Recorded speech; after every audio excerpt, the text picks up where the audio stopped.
My high school was about 8 blocks from my house. So everything in my church was about 3 blocks from my house. So everything was close together. And even though people think that segregated community means bad, but in my case, it was not bad because the people worked together and pulled together and were encouraging. And our teachers, all of our leaders were always encouraging us to Mhm. get our education, to stay in school, and that kind of thing. So it was I felt very supported. Now, of course, there's always some bully kids or some kids trying to, mess with you no matter where you lived.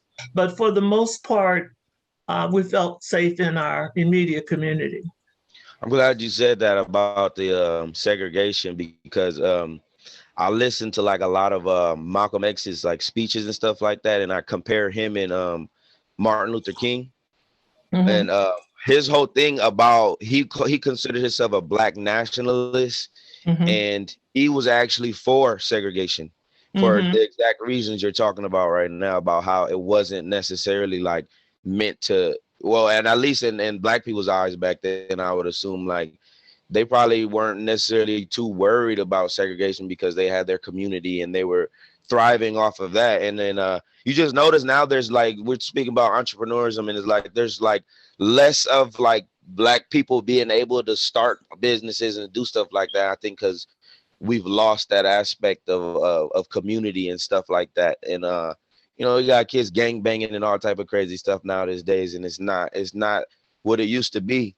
Hmm. And Hmm. but that was a really good point. That puts into perspective kind of what he was talking about. You Yeah. know, it's kind of like a yin and a yang, because we'll complain about segregation, and then on top of that, we'll complain about gentrification. Yeah. You know what I'm saying? Yeah, It's that's kind true. of a yin and a Or yang. we're complaining about integration Or because exactly. the thing I want to say about that is I often hesitate to say that segregation was a good thing for us, but in many ways it was, in the sense that my teachers, all of my teachers, I never had a black teacher. I'm sorry, I never had a white teacher or a white classmate until I got to college. So, what was good about that was that my teachers were very highly educated. Most of them probably came from the South or, grew up in St. Louis too. But they were very hardworking, ambitious people because keep in mind that in order to teach, they had to have their bachelor's degrees and they had to have teaching credential. So in order to get those degrees, they really had to work hard in school, and they had to overcome a lot of racial discrimination from wherever they came from. And therefore, they pushed us a lot. Whereas I think sometimes if you're in in an integrated setting where you have teachers from all different races, you're going to have, I'm not saying teachers won't be encouraging, but I think our Black teachers were more encouraging than the average. Because for one thing, right now there's arguments going about teaching what they call critical race theory. And Yeah. essentially they're talking about teaching students the full picture of what it was like from slavery to now. Well, our teachers automatically talked about Yeah. that stuff Exactly. because they knew that. And for a matter of fact, my elementary school was called Benjamin Banneker. So it was named after a Black man.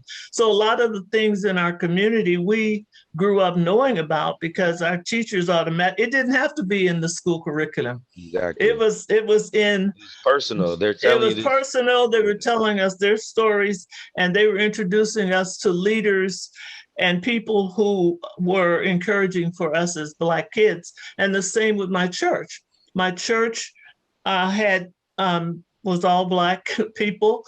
My pastor, my high school principal, they had PhDs when I was a little kid. Wow. And that's actually where I got the idea.